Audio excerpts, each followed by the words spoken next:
It was a stormy evening in the small countryside village, where the people lived simple lives surrounded by their fields and animals. The rain had been pouring all day, and the sound of thunder rolled endlessly through the valley, making the night feel even heavier. In the corner of the village stood a wooden stable, home to the farmer's most beloved mare. She was not an ordinary horse to him. She had been with his family for years, loyal and strong, almost like a member of the household. But in recent weeks, her condition had become strange. Her belly grew larger than anyone had ever seen on a horse, and her steps had turned slow and unsteady. She would stand silently for hours, staring into the distance as though she was holding a secret within her. At night, when the wind howled, her cries filled the stable, long, deep, and sorrowful, unlike any sound she had made before. The farmer's wife whispered to him that it sounded like the cries of a woman in labor. Soon the villagers began to talk. Some believed she was pregnant with an unusually large foal,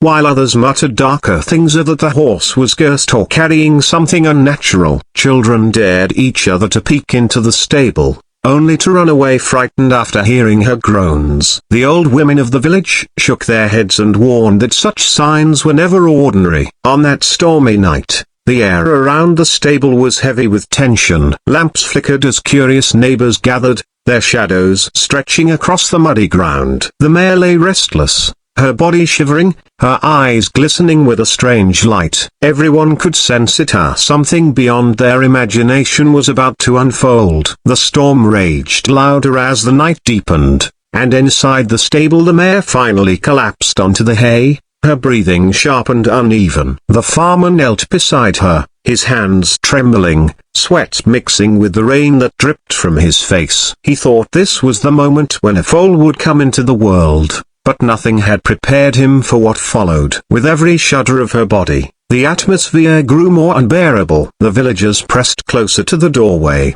holding their breath, their eyes wide with fear and wonder. The mare kicked weakly, letting out a deep groan that echoed through the stable. Then, in a single moment of silence, something slipped free onto the straw. It was not a foal. It was not anything they could explain. Lying in the hay was a tiny newborn human baby, its skin soft and wet, its tiny chest rising and falling with sharp breaths. A piercing cry filled the air, an unmistakable cry of a human child. The farmer froze, his heart pounding, while the women gasped so loudly that it drowned out even the thunder. Some fell to their knees, crossing themselves and whispering prayers, while others covered their mouths in horror. The baby squirmed weakly in the straw, its small fists clenching, its cries growing louder, as though demanding to be acknowledged. For a long moment, no one moved. It was as if time itself had stopped inside that stable. Then,